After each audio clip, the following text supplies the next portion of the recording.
My name's Tim, I'm an addict. And that covers everything. I don't need to list all the disgusting things I've done in my life. That just covers everything. I want to thank the committee for looking after me this weekend and for putting on... It's just blown me away right from the beginning, from the opening ceremony onwards. And that little 10-second snatch of a song... my head's been really busy this weekend because when I'm at home, I'm just in my ordinary routine. I go to work, I work when I'm at work, I go home, I make the dinner. Here, my head's been like, shall I go to the main meeting? Shall I go to the little meeting? Shall I go to the workshop? I should be talking to people. I shouldn't be sitting in a meeting. I should be talking to people because I can hear meetings. I can go to meetings the whole time. And I can listen to speaker tapes. So why am I listening to speakers? I should be talking to the human beings. And maybe I should be running around Galway because I've never been to Galway before. Just whatever I did, like 8 other voices in my head saying you should be doing the other thing. And whatever I did was wrong, according to some other voice in my head. So the way I get out of that is partly by listening to really aggressive, very fast Japanese music. That I think there is at least one person on the planet whose head is busier than mine is. But this is the way God works. I just chose the track because I liked it. But I didn't know what the lyrics were. And I looked up the name of the song. I know like a tiny, tiny, tiny bit of Japanese, but I looked up the name of the song, and Japanese is made up of characters like Chinese, and the 2 characters were spirits and sky. And I'd said a few months ago I was going to talk about the 4th dimension, and I happened to choose a song. And then I looked at the lyrics of the song, and it talked about people who are in the dirt looking up at the sky. I couldn't have chosen that. I was actually thinking of the Imperial March from Star Wars, you know, the Darth Vader music to walk up with. Because that's the image my sponsees have of me, you know, a little bit of a bully.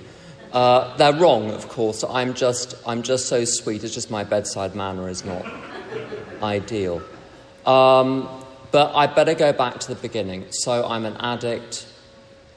Over the years, I've been to AA and CA and a lot of Al-Anon in order that I continue to go to AA and CA without having to push anyone down the stairs. I first got sober in 1990, and my last drink or drug was on the 24th of July 1993. So it's been over 32 years now.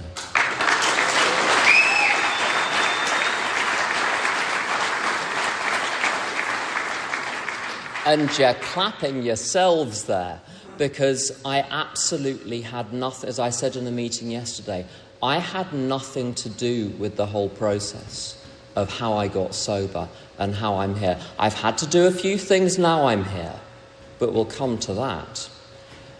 One of the reasons I've loved this convention is the energy that people have had, and just watching people on the chairs, standing on the chairs, dancing, literally lifted above everyday life. I need a sufficient substitute to what alcohol and other substances and other behaviours did for me. And you have provided me with that substitute this weekend. That is a really big part of why I'm still here 32 years later. Yes, the first year is difficult. Yes, the first 5 years are difficult. But you want difficult, it's staying in recovery when you see people leaving one by one. From week to week, the group looks really stable. Same people every week. You go 5 years later, all the faces are different. Where are they? The trick is staying in the long term. But I'll come to that as well. One of the reasons I like AA, but I like CA, but I like Al-Anon, it's different on different days. I didn't drink like a drinker. I didn't drink to fit in. I drank to check out. And I was a wild animal with alcohol right from the beginning. As soon as I started drinking, and some other behaviours and some other things came in pretty soon, as soon as I started drinking, life ceased to have any interest. Up until then, I'd been trudging uphill in life, but it was the only thing that I knew. And sometimes people say life is difficult, and then the answer to that is, well, compared to what? Life is difficult, or life had been difficult, until I discovered substances which enabled me to remain on the planet but live elsewhere, to have a different zone to live in. The only point of my everyday existence, of the nuts and bolts, the material life, the work, the people, was to give me a structure that I could be checked out in with the use of substances. But that wildness, there were moments of social drinking, I suppose, but even in those situations, just a tiny little thing about my work life. I won't say what I do for a living, but I come across medical materials, and I came across a questionnaire. It was a screening questionnaire, a huge questionnaire for lots of different mental disorders and behavioural disorders. It was the whole catalogue. And when I read the description, this was really recently, read the description of borderline personality, I was embarrassed reading it.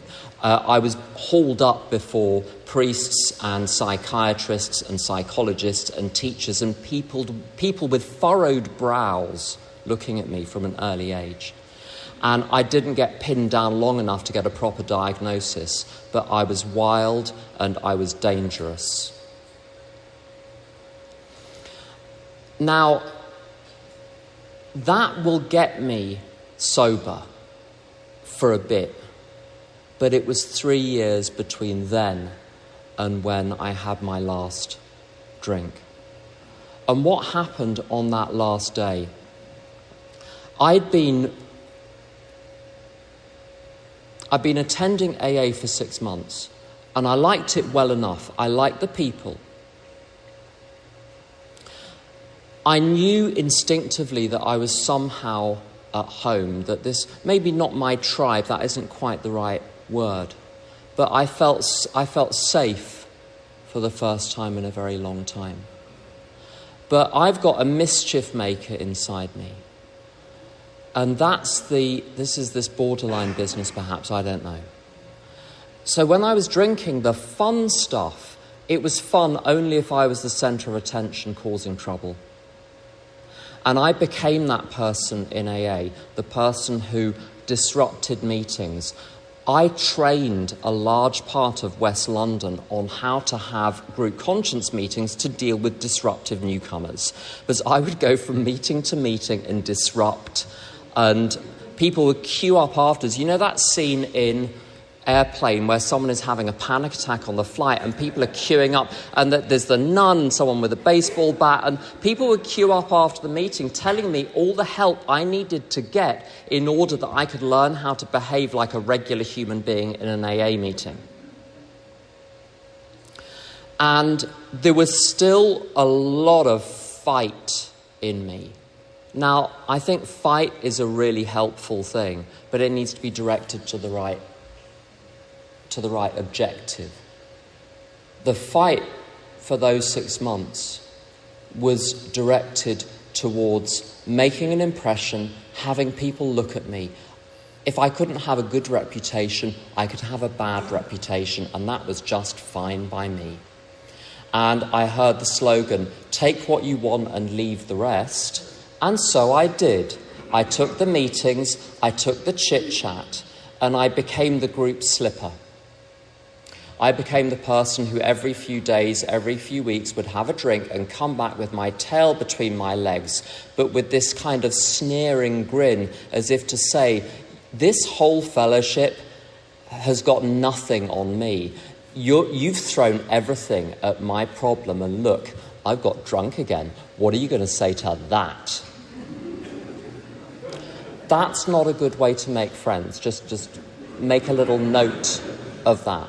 And I remember a time in Earl's Court, I went to the cafe after the meeting. And someone came in with a couple of newcomers, and they motioned to come and sit next to me in the booth that I was in. And I overheard one of them say to the other ones, let's not sit there, he's a slipper. And that was right, in a sense, because those two newcomers needed some people who weren't going to poison the well. And I would poison the well. So for their sake, absolutely right. But I got to a stage, I didn't turn the corner because I wanted what you had. I was so cynical. And when I looked at my family, at the age of 11, I decided I'm never going to have children because they're just going to turn out like these crazy people around me. I don't want to bring people into the world who are like the people I grew up with. I knew enough about genetics at the age of 11 that whatever I see around me, if I breed, that's what I'm going to produce. The world didn't have anything to offer me. But what happened on the 24th of July 1993, I won't do the full story of that day, but I realised that there were two options if I didn't sort myself out. Number one, I could be dead in 24 hours because within an hour of starting to drink on that day, I was run over. And I didn't die, I was fine, but I could have. I remember seeing the car screech to a halt and thinking, this is it, this is the way out. But also that day, I spoke to an old-timer and I said, for me, because I'd heard this in a meeting, for me to drink is to die. There's nothing like quoting the book at an old-timer to make an impression. And she said, if you're lucky. And I had this horrific vision of being someone who for 10, 20, 30 years would bounce in and out and in and out and in and out and gradually deteriorate. And over those 6 months, I'd seen the people that would sit at the back of meetings losing their mind physically, not just like having a crazy week, but the brain was stopping working. You could see function shutting down. All I wanted, I didn't want life. I didn't want the amazing life that I've seen in the lot of you this weekend, that I've been honoured to be part of and observe. I didn't want any of that. I just wanted the dignity of not being arrested at 1 p.m. on a Saturday afternoon for being drunk and disorderly. If I can have the dignity of that, I'll do anything. I'll do anything. And the fight went out of me. When the fight started to come back, takes about 3 or 4 days in me, my sponsor said, direct that fight towards doing the things I'm asking you to do. Take your character and turn it in a new direction. So you're aggressive, fine. Be aggressive about the program. You're competitive, fine. Be competitive about the program. Be the person who understands, who gets through this quickly, who understands what they're doing, who gets the hang of it. Take your character defects and use them against your addiction. And it's the most useful advice I've ever been given. It's all very well to say, it's all in God's hands, everything is in God's hands. It is, but my notion of turning things over to God is this. Imagine me at a desk, and on the other side of the desk is God. And I take the scrappy set of papers, which is my life, and say, I'm going to turn over my life and will to you, God. And I push the stack of papers over the other side of the table. And God says, thank you very much. Takes one sheet off the top and pushes the rest back to me. On that one sheet is God's instructions for running the universe. But all of those other things are down to me. God will remove my character defects, but only by me taking all the actions. In step 7, when it says, we humbly asked him to remove our shortcomings. I don't just sit there like someone at the banquet yesterday, waiting for someone to take my plate away with the half-eaten whatever on it. When I ask God to remove my defects, first of all, I get steps 8 and 9, and I have to go and track down everyone I've ever harmed and do my utmost to make my amends to them. And then 10, 11 and 12. And 10, 11 and 12, I remember a lovely friend of mine in recovery many years ago. She said, me and my sponsor, we've just completed, that was the word, completed the 12th step. And we had a little cake and there was a candle and we lit the candle and we said a little prayer because we'd completed the 12th step. And it was all very magical and I'm sure it was wonderful. But after a couple of years, we never saw her again. I don't complete the 12th step. Whenever I wake up in the morning, there's today's 12th step work to do. So all of this, God removed my character defects. Well, yes, but I have to do all of the peddling. God won't do any of the peddling for me. And where that distinction lies between what's my job and what's God's job, if it's a doable thing in the material world, and it's my job. If it's beyond that, it's God's job. And I can't see what God is doing behind the scenes. I really can't. I get occasional little things where God is like flicking my forehead and saying, you dummy, just remember I'm still here. I get these amazing little coincidences. But most of the time, all I see is the work that I have to do each day, and that's fine by me. I don't have to understand anything that is going on. A friend of mine yesterday, who's 50 years sober, I got a message at 6:40. She said, I'm in a panic. And I understand that. And I said, let's speak. And she was speaking at a convention today. She spoke this morning at a convention in England. And we had a little conversation last night. And we came up with a little plan for ourselves, for her and me, for the rest of this weekend. And it went like this. I am very, very small. I am very, very stupid. I'm too silly to understand anything. God, please show me the next thing to do. And although the words change, that's how I've been living for a long time. Almost everything is above my pay grade.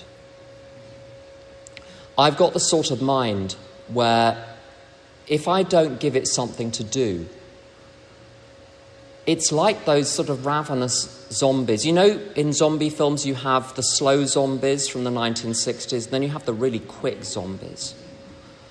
My mind, if I point it to certain topics, it's like a horde of zombies that just descends on it and turns this beautiful landscape into some monstrous wasteland. I need to keep my mind off a number of things for me to be healthy. And this is part of what I learned in Al-Anon. I'm going all over the place. I'm really sorry about that. But there we go. Not linear. If you want a linear speaker, you got the wrong person. Not linear. The things I have to keep my mind off. And I learnt this partly in Al-Anon, partly in other fellowships. But Al-Anon is just all about detachment. Detachment from what? Number one, them. You. Stop thinking about them. Stop thinking about other people. Now, what I'm to think about in step 12 is how I can constructively act to benefit other people. But I'm not thinking about you. I'm thinking about what constructive action I can take. But I need to keep my mind out of other people's minds. Do you ever look at someone and you know what they're thinking? You don't. I've had sponsees who are convinced that they're qualified mind readers. I know she's thinking this. And I say, okay, what am I thinking now? And they try to guess. And they literally think that I'm testing them and there's a possibility they may pass the test.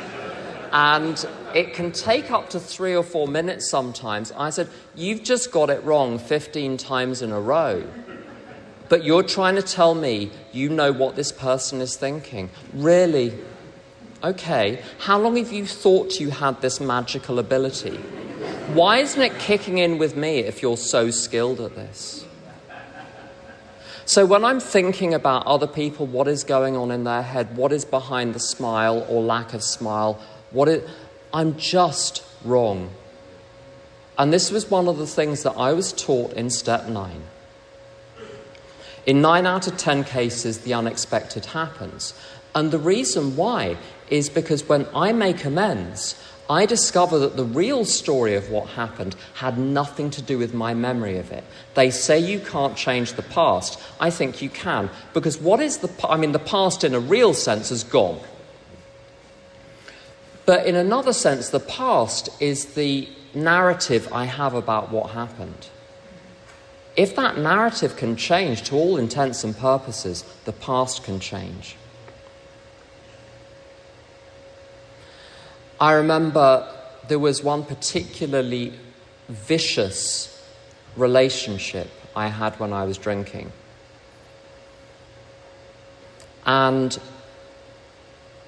the effect that relationship had on me was such that when I was about 6 months sober, I was in town, it was after a meeting, I was minding my own business with some friends, and I saw my ex over the other side of the road. And without thinking, I discovered that my body was running, and I ran and I ran, and I didn't know why I was running or what I was running from, and I ran for 2 miles before I stopped sprinting. I was not in charge of that action.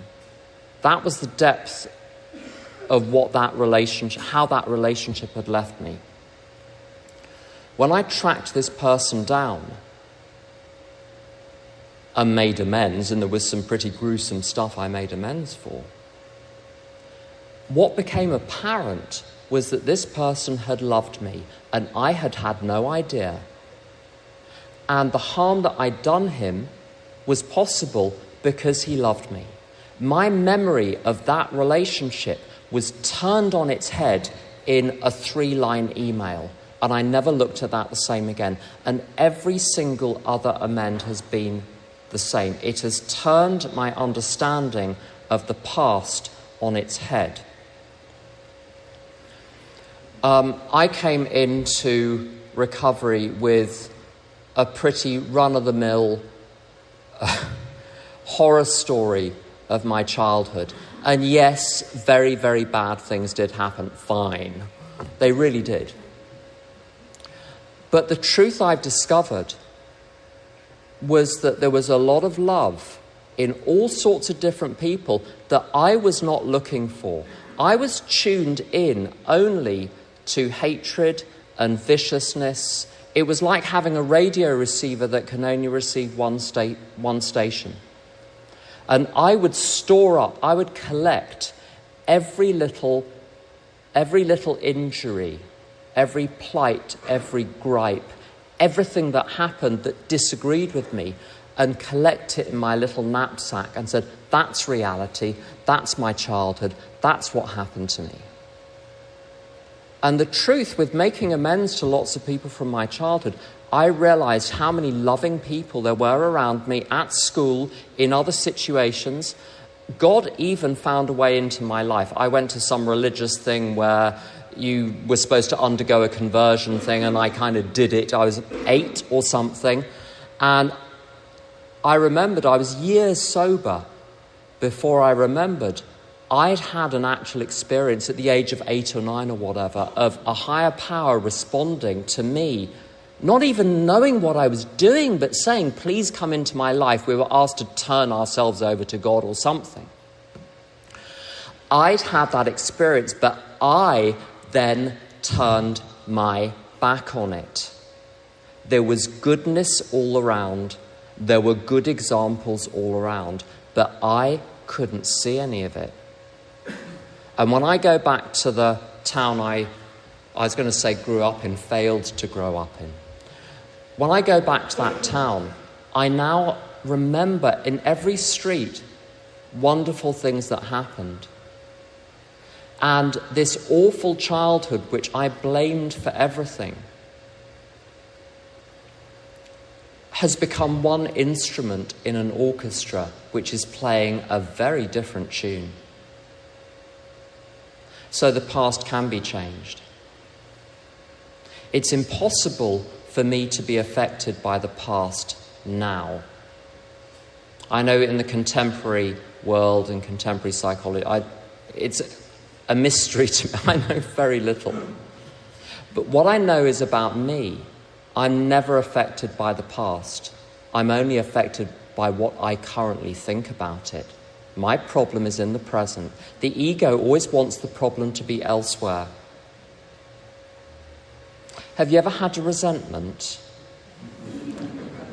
Have you ever had a grievance? A grievance is just a better. There's a wonderful phrase in the big book, the aggrieved one. And I love being the aggrieved one. Because guess who's right? I'm right. Guess who's the victim? I'm the victim. Guess who's the perpetrator? You're the perpetrator. And the marvellous thing about having a grievance about the past, particularly the distant past, particularly the past in another city, particularly the past in another country, is there's no one here today who can argue with me and say, that's not what happened, pumpkin.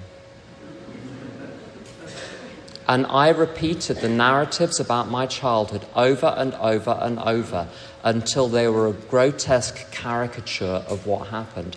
And I pulled it, I was like a little train pulling around this. You know, in America, you see it on films, they have these trains at a level crossing, you're waiting for the train to pass, and there's an engine, and then you think it's going to be like 10 carriages or something behind of goods, but it's 200.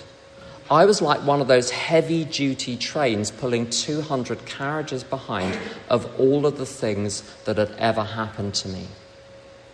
And it's not that those things didn't happen, but number one, the nature of them was not what I thought. Number two, they were a drop in the ocean. Now, the horror of discovering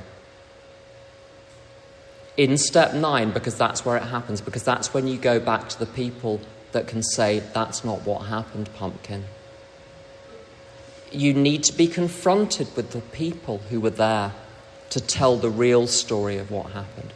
The horror of that is my whole identity was someone who was broken, who'd never been loved, who'd been ill-treated, who'd been misunderstood, who'd never fitted in. That identity, if that wasn't real, who the hell am I?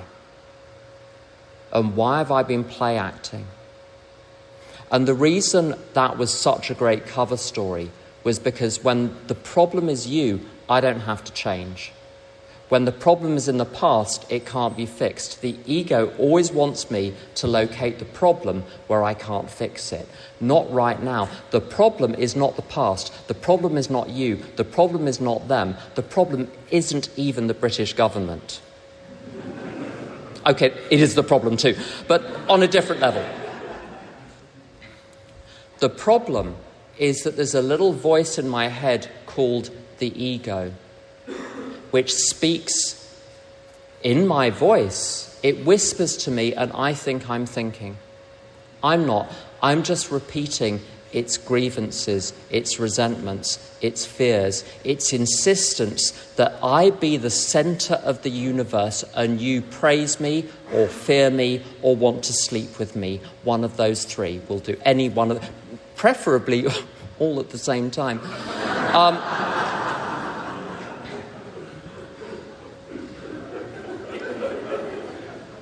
Friend of mine said, I don't want to be loved, I want to be feared. And I understand that. There's much greater safety in that. And what the ego wants is for me to be this separate being running around the world, yet suffering the whole time. But that's the price for being the hero of the dream. It's like being in my own box set with an endless number of seasons and an endless number of endless episodes in every season. And it's hell, but at least I'm the star, top billing every single time. And that's why I let myself suffer for so long. I've been amazed at 30 years sober, 31 years sober, reading things and think, oh my God, this is amazing. This totally transforms the way I can look at things. And then a few weeks later, I get a book off the shelf, which I owned when I was 6 months sober and read when I was 6 months sober, and discovered exactly the same message, but I didn't want to hear it.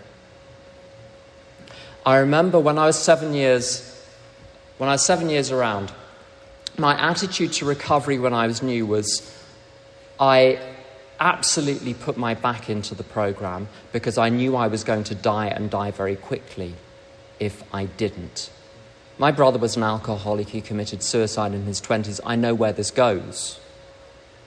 I put my back into it, but there was a general atmosphere in the world of recovery then, in my perception at any rate, that you do the steps, you get well, you kind of gradate onto a higher level, and you come back at meetings all kind of shiny, but your real purpose is now to live life out there, and a much more important demonstration of our principles lies in our respective homes, occupations and affairs. And there is a point to that, but it's not the point that people think.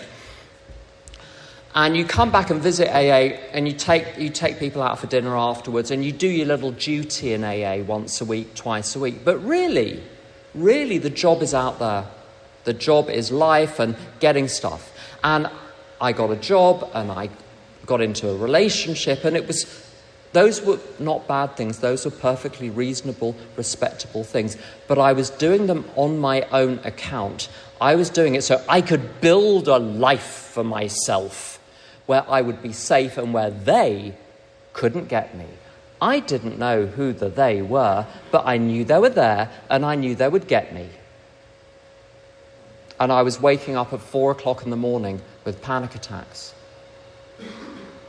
Not really knowing why, and saying to people, what do I do about this? And they said, up your meetings, up yours too. I didn't say that, I thought that. And then I met a man who was armed with the facts. And I really did. He was called Peter the Organist, because he was called Peter and he was an organist. We don't have very good nicknames for people in AA in London, we really don't. It's very literal, no poetry. I mean, it's called the English language, but you do a far better job of it than we do. Anyway, Peter the Organist, I met him and he said, let's meet and see if this is going to work. And he gave me the creeps. Do you want to know why? It's because he was he was at peace. He was peaceful, and it freaked me the F out.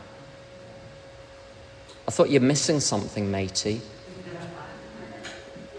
You can't be in this world and be the way you are. You're obviously dulled in some way. Your senses are blunted. He frightened me because of something in Tradition 12. There was something anonymous about him. There was no persona to him. He was just very quiet. And I thought, if I get sponsored by him, I'm going to disappear. And I ran away. So it's not that the answer wasn't there. He did have the answer. It's not that the answer hadn't been there the whole time. Just I was done with drugs and drink and some other things a while ago. Some of the other behaviours have taken longer to work out of my system. But I had to be done with self. I had to be done with the constant drama.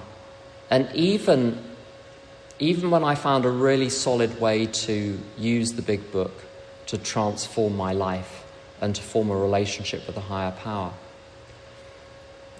Part of me still liked the drama of doing endless inventories and sharing dramatically about my spiritual discoveries and meetings. And I can be just as self-centered with that as with the disease of addiction. I had to want peace more than I wanted anything else. And one of my big questions when I was growing up was, who am I? Now, I would look around saying, I don't fit in, I don't know who I am. The truth is, all the regular folks were thinking that as well. Because no one knows who they are when they're 8 or 10 or 12. They really don't. I know so many regular people who had exactly those feelings and didn't become alcoholics or addicts. What they did, what's that wonderful thing?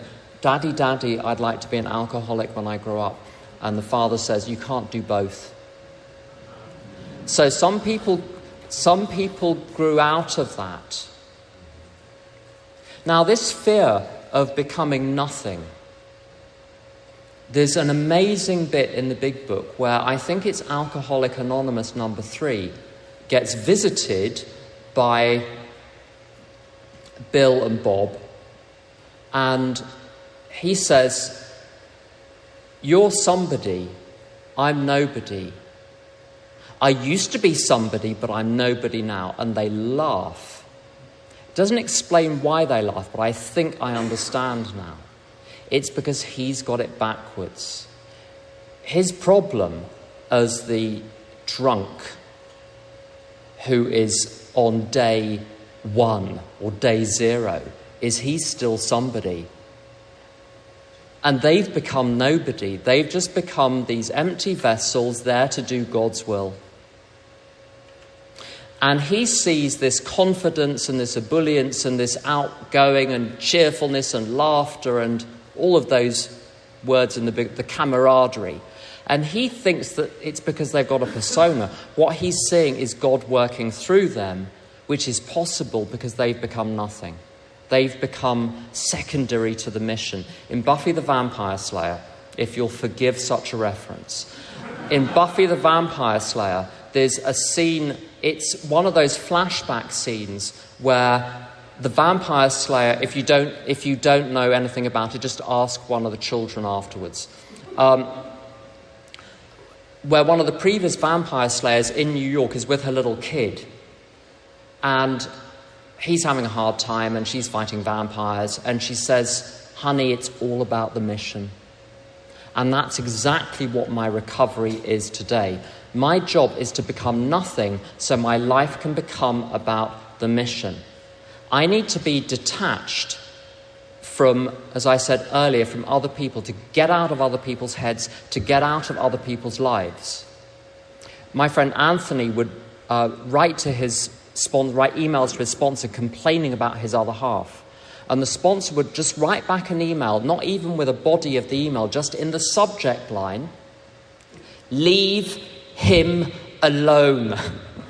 That's 98% of my Al-Anon program. Leave them alone in my mind, leave them alone in practice. Stop looking at them to see what's going on.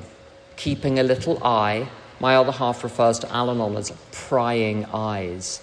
He's just got this he knows. And in an Al-Anon meeting, you can kind of see a lot more looking around and monitoring going on. Because that's what I was like. As an Al-Anon, I monitor for danger, like a deer in the woods.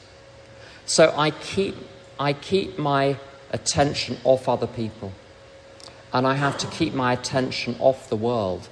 I'm not one of those people that can get super involved in politics and everything that's going on in social media. I get poisoned so quickly by it. It is the dubious luxury of normal people. They don't seem to be doing so well with it either, but that's another question.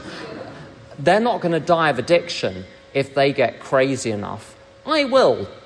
So other people are none of my business. The world is none of my business. The past is none of my business because I've dealt with it in the first 9 steps.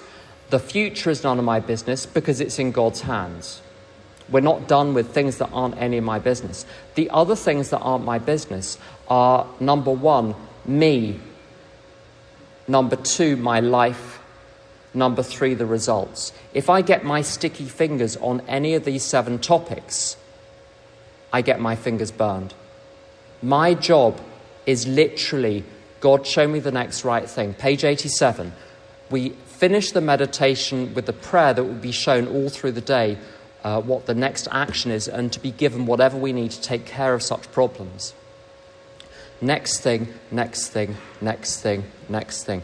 And that mind, which will acidically eat away at everything around me, if I take that same corrosive mind and apply it to the question of how can I do this task to the absolute best of my ability, I discover that what I think is a defect is a virtue, but it is being pointed in the wrong direction.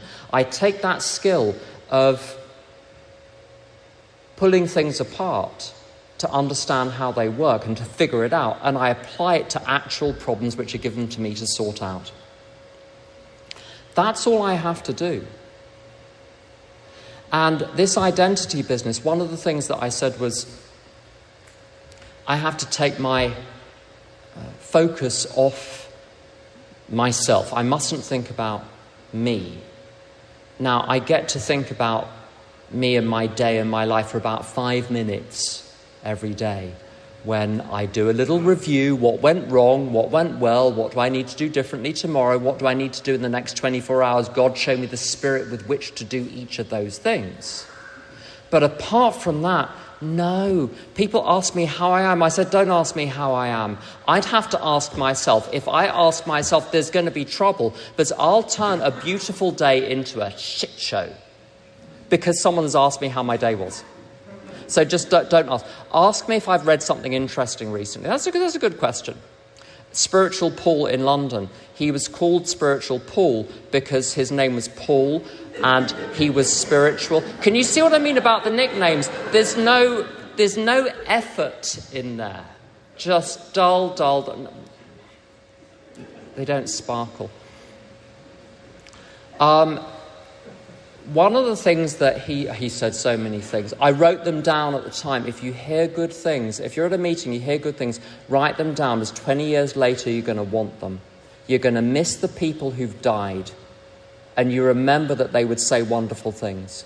Write them down now, and you'll treasure those. I can't remember what the thing was. But a big shout out to Spiritual Paul. So, identity, if I can't find it, I'm not meant to say it. I understand that now. But identity, as I said earlier, I wondered who I was. And it's very fashionable. Now, I'm veering dangerously close to expressing a view on contemporary society. So I know tradition 10, so I'm going to just stop just shy of doing that. But identity is a big word today. People didn't really talk about it 30 years ago, but now it's a big word. You have to work out which categories you sit in and then tell everyone, apparently. Anyway, none of those categories, I know how to tick boxes like the next person, but none of those boxes have any bearing on who I really am. You could list all the boxes that I fit into, all of the categories, some of which are very strangely specific with all of the sort of disorders, and you would have no idea who I am as a human being.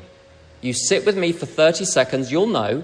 You know when you meet a human being what they're about within 30 seconds. I used to hire people in a particular job 1,000 years ago in a galaxy far, far away.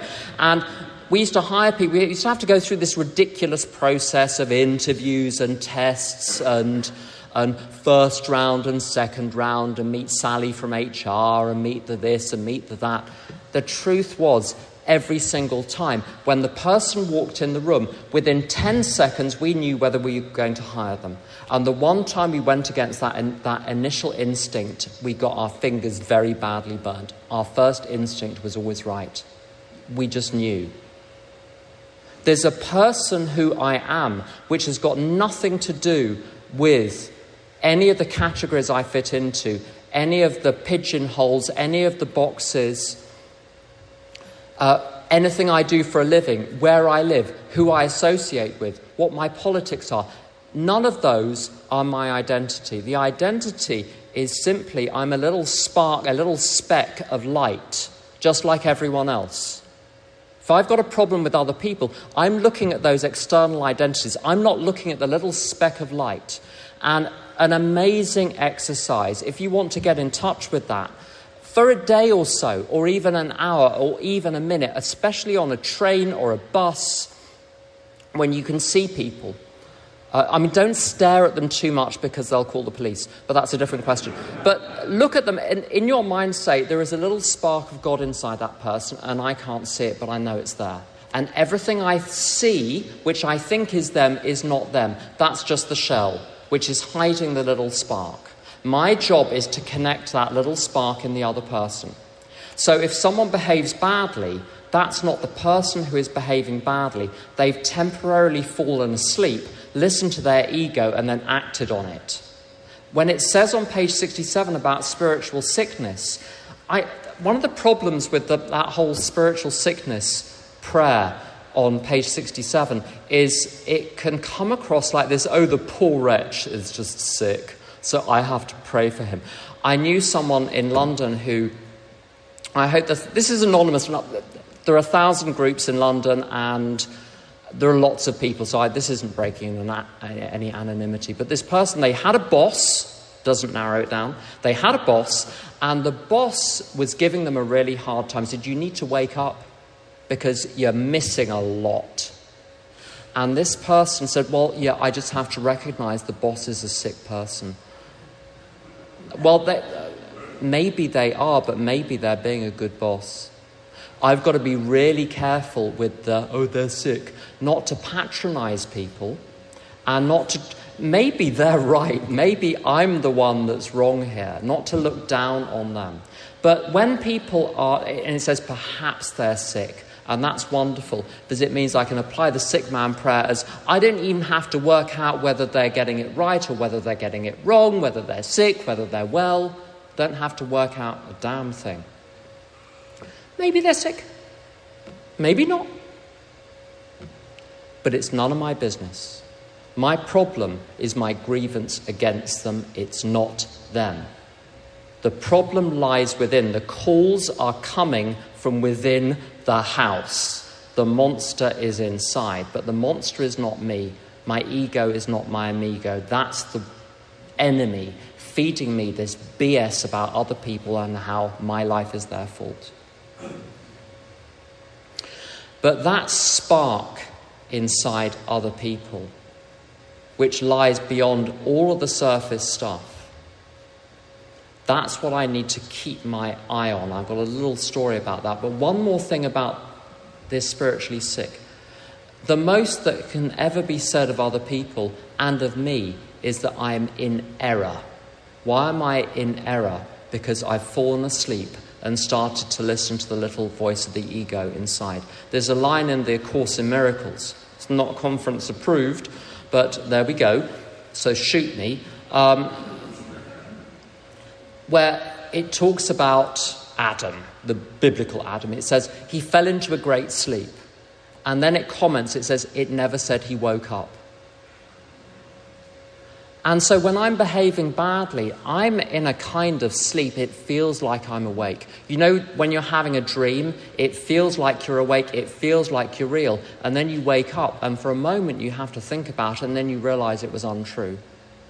And that was the story of my life before I completed the steps. Completed the first 9 steps. The last 3 can't be fully completed. But a couple of stories about that completion process.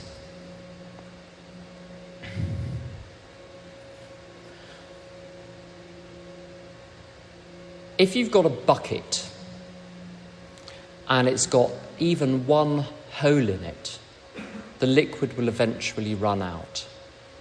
If I've got any live grievance in my life, I cannot connect to God. Now, one has little things which come up and come and go. So, as a regular human being, emotions come through me every day. The front door is open, the back door is open, they blow through.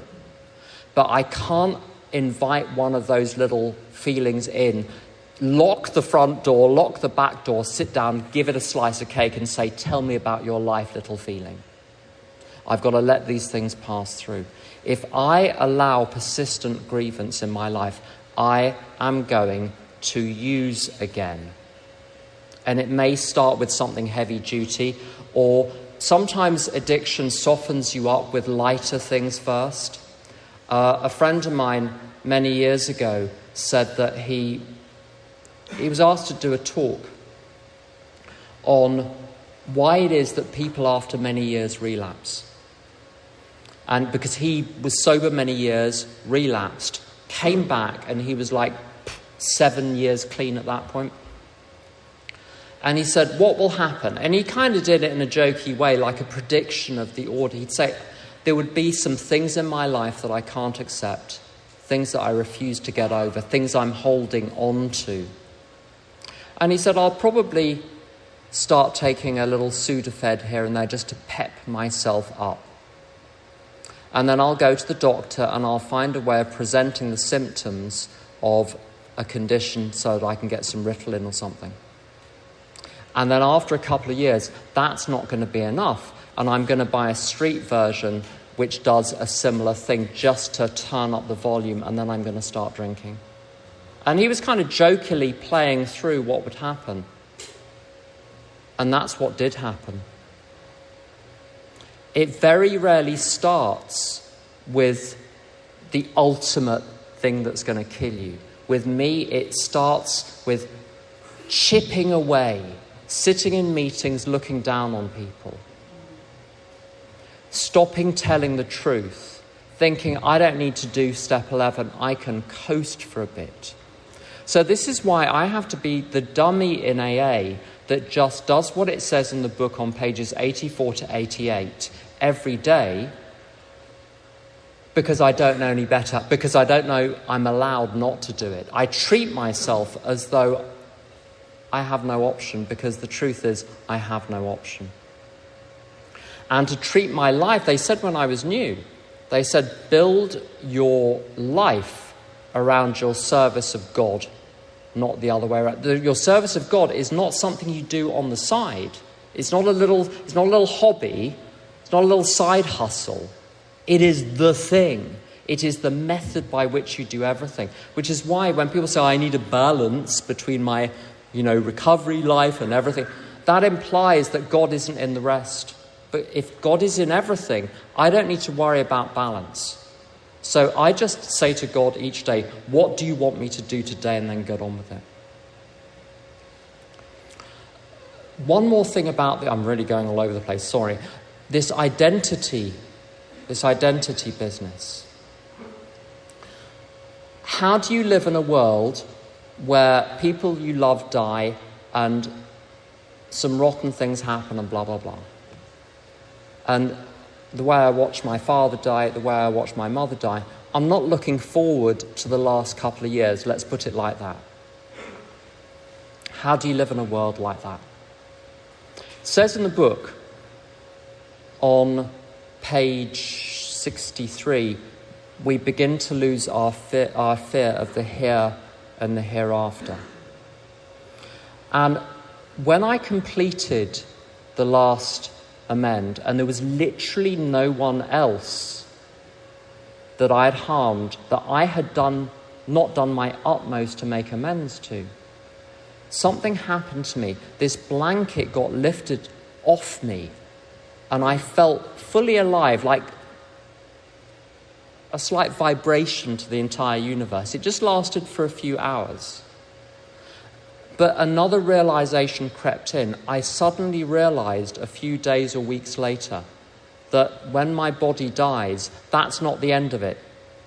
I didn't have to think through logically why that was the case. It was just self-evident. And when I lost the fear of death, I lost fundamentally the fear of anything. because I'm just here temporarily. A friend of mine has got a writer friend called Anne Lamott, and she writes these amazing books. And in one of them, she describes death. She says, death is a fairly major change of address.